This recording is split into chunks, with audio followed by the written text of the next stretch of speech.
আসসালামু আলাইকুম, কি অবস্থা, কেমন আছেন সবাই? কমার্স প্লাসের পক্ষ থেকে আপনাদেরকে আবারও জানাই স্বাগতম। তো আমরা অধ্যায় 3 করতেছিলাম অর্থের সময় মূল্য। তো এইখানে হচ্ছে একটা অঙ্ক বাকি আছে যে অনেক সময় চায় যে ঋণের সূচি কিভাবে তৈরি করে অথবা ঋণের তালিকাটা কিভাবে তৈরি করে। তো এই জিনিসটাই আজকে করা শিখবো ইনশাল্লাহ। এটার পরে আরেকটা ভিডিও পেজের মধ্যে আসবে এবং ওইখানে এটার যাবতীয় খুঁটিনাটি থিওরিগুলো নিয়ে আলোচনা করে এই অধ্যায়টা আমরা শেষ করব। তাহলে চলুন দেরি না করে শুরু করা যাক।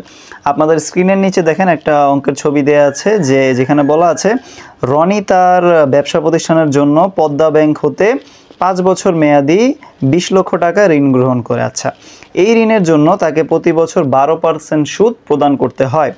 তিনি প্রতি বছর সমান কিস্তিতে এই অর্থ ফেরত প্রদান করতে চাচ্ছেন। আচ্ছা দেখেন, গ নম্বরে কি বলছে, জনাব রনির কিস্তির পরিমাণ নির্ণয় করো। এর আগের ভিডিওগুলো যারা দেখছেন তারা খুব ইজিলি করতে পারবেন যে কিস্তির পরিমাণটা কিভাবে বের করতে হয়, এবং যারা আজকে নতুন তারা আবারও দেখবেন, নতুন করে শিখবেন আর কি। তাহলে দেখুন, যদি আমরা গ নাম্বারটা করি তাহলে বলছে যে তার কিস্তির পরিমাণ কত। আচ্ছা, কিস্তির পরিমাণের জন্য এখানে সে বলে দিছে সে 20 লক্ষ টাকা বর্তমানে ঋণ নিতে চায়। তাহলে পিভিএ এখানে কত দেয়া আছে, পিভিএ ইকুয়াল 20 লক্ষ টাকা এখানে দেয়া আছে। ঠিক আছে, তারপরে এখানে সময় বলছে 5 বছর, দ্যাট মিন্স এন সমান 5 বছর, এবং সুদের হার যেটা বলে দিছে 12%, মানে আই সমান সমান 12% বা 0.12 এটা। তো সব কিছু বলে দিছে, যেহেতু আমাদেরকে পিভিএ বলে দিছে তাই আমরা বর্তমান মূল্যের যে অ্যানুইটির সূত্র সেটা দিয়েই কিস্তির পরিমাণটা বের করার ট্রাই করব। তাহলে সেই সূত্রটা কি, সূত্রটা আমরা জানি PV equal A into 1 minus 1/1 plus I to the power N divided by I. তো এই হচ্ছে আমাদের সূত্র। এখন যেহেতু এটা বছরের শুরু বা শেষ কিছুই বলা নেই, সেহেতু আমরা এটা সাধারণ অ্যানুইটির যেটা সেই সূত্রটাই ব্যবহার করছি। তাহলে দেখি নর্মালি বাকি অঙ্কটা করি। তো পিভিএ এখানে বা পিভিএ কত বলে দিছে, 20 লক্ষ টাকা। এ এখানে কিছু বলে নাই, এবং পরবর্তীতে 1 মাইনাস 1/1 যোগ আই সমান 0.12। তো এটার উপরে পাওয়ার হবে 5 বছর, যেহেতু নিচে আবার হবে 0.12 এটা, বা 20 লক্ষ যেখানে ছিল সেখানেই এ ইন্টু এটার আমরা ক্যালকুলেটরে একত্রে মানটা বের করি। আচ্ছা, কত বলছে যে 1 মাইনাস 1 মাইনাস তারপরে হবে 1 তারপরে হচ্ছে 1 প্লাস 0.12, আচ্ছা 1 plus 0.12 to the power 5 divided by 0.12।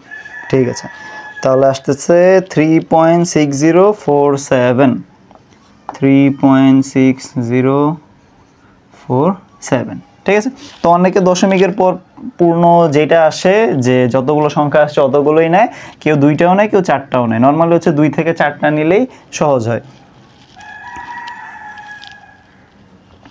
তো তারপরে এখানে এটাকে আমরা এই পাশে নিয়ে আসি, বাম পাশে নিয়ে আসলে 20 লক্ষটা যদি ওই পারে চলে যায় তাহলে কি হবে, ভাগ আকারে চলে যাবে।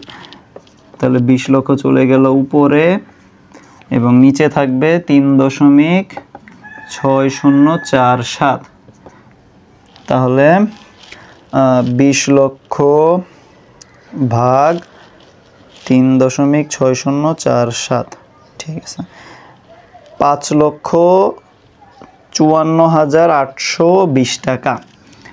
তাহলে আসতেছে 5,54,820 টাকা।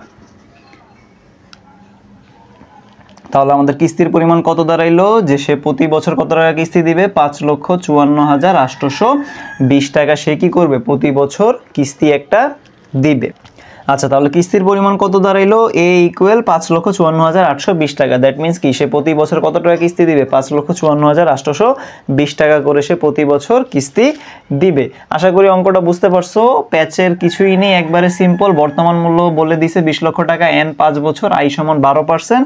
বাস, আমরা যেহেতু বছরের শুরু বা শেষ কোনো কিছুই বলে দেয় নাই, তো আমরা সাধারণ অ্যানুইটির যে সূত্রটা, সেই অ্যানুইটির সূত্রটা ধরেই আমরা বাকি অঙ্কগুলো কি করে ফেলছি। সেমভাবে মানগুলো বসায় ক্যালকুলেটর করলেই যেটা আসবে সেটাই কি হবে, অ্যান্সার। আচ্ছা, তাহলে ঘ নম্বরে কি বলছে, ঋণ পরিশোধের সূচি তৈরি করো, যেটা হচ্ছে এই অধ্যায়ের ইম্পর্টেন্ট বলতে গেলে ম্যাক্সিমাম টাইমে এই জিনিসটা এসে থাকে বোর্ডের প্রশ্নে। তো ঋণ পরিশোধ সূচির জন্য আমাদের কি কি দরকার? আচ্ছা, তাহলে ঋণ পরিশোধ সূচির জন্য আমাদের হচ্ছে যেই কয়টা বছর বলবে তার থেকে এক্সট্রা দুটো ঘর আমরা আঁকবো। আমাদেরকে 5টা বছর বলছে, 1 2 3 4 5টা বছর বলছে, এবং আমরা এখানে ঘর আঁকছি কয়টা, 60টা। ঠিক আছে, 60টা ঘর আঁকছি, এবং এইভাবে হবে 1 2 3 4 5 6টা ঘর এই জায়গায় হবে। তো ফার্স্টের ঘরে কি লিখতে হবে এই জিনিসটা আমরা ভিডিওর শেষে আরও সহজভাবে বুঝতে পারবো, এই জন্য আমি ফার্স্টে লিখি নাই। তো ভিডিওর শেষে এই জিনিসটা আমি বলে দিব।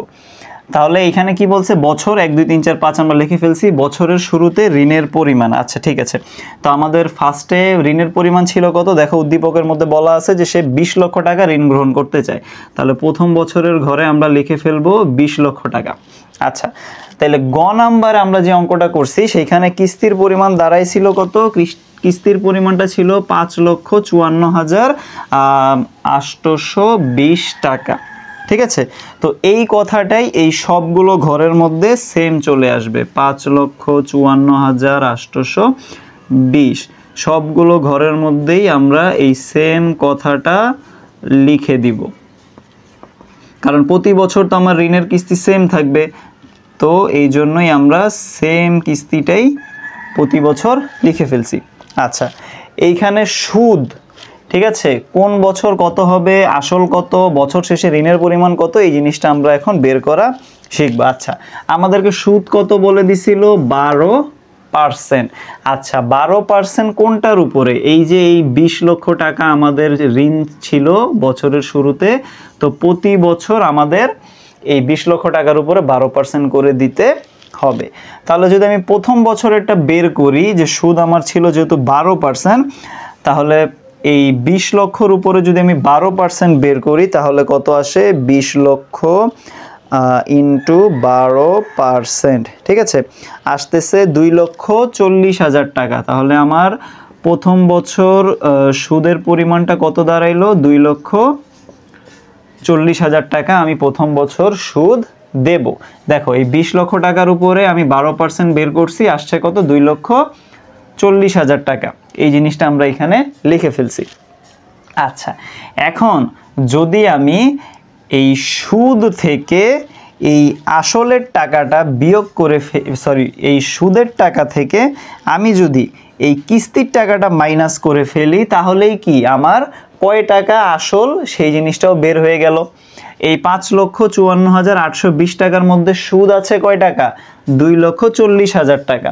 তাহলে সুদের টাকাটা যদি আমি কিস্তির টাকা থেকে বাদ দিয়ে দেই, তাহলে আমাদের বের হবে কি, আসল জিনিসটা বের হবে। তাহলে 5,54,820 মাইনাস 2,40,000 টাকা আসতেছে 3,14,820 টাকা, 3,14,820 টাকা। আচ্ছা ঠিক আছে, তাহলে কত আসলো, 3,14,820 টাকা। ঠিক আছে, তাহলে এত টাকা হচ্ছে আমি আসল পরিশোধ করছি, এবং এত টাকা আমি তাকে কি দিছি, সুদ দিছি। ঠিক আছে, তাহলে এই ঘরটা কিভাবে করতে হবে এটাও বুঝলাম, এটা কিভাবে করতে হবে এটাও বুঝলাম। এখন করতে হবে বছরের শেষে আমার তাহলে আরও কয় টাকা বাকি আছে, এইটার জন্য এই আসল থেকে বছরের শুরুতে ঋণের পরিমাণটা মাইনাস করে দিলেই আমার এই ঘরের মানটা বের হয়ে যাবে।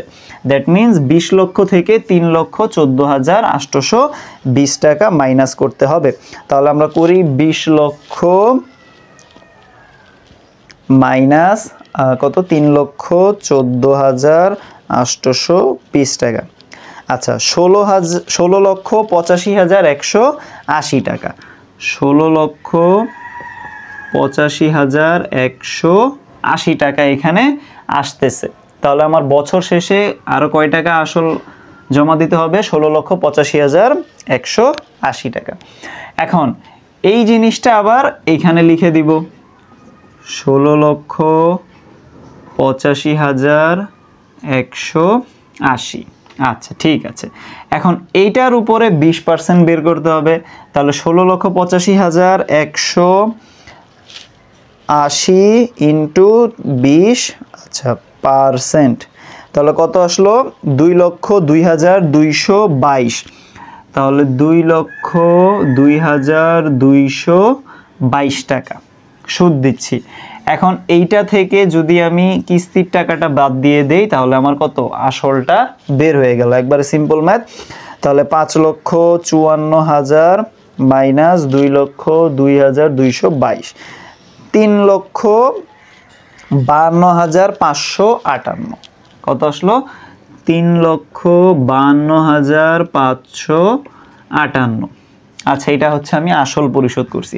এইবার এই আসল থেকে এই আসলটা মাইনাস করে দিলে বছরের শেষেরটা আবার বের হয়ে যাবে।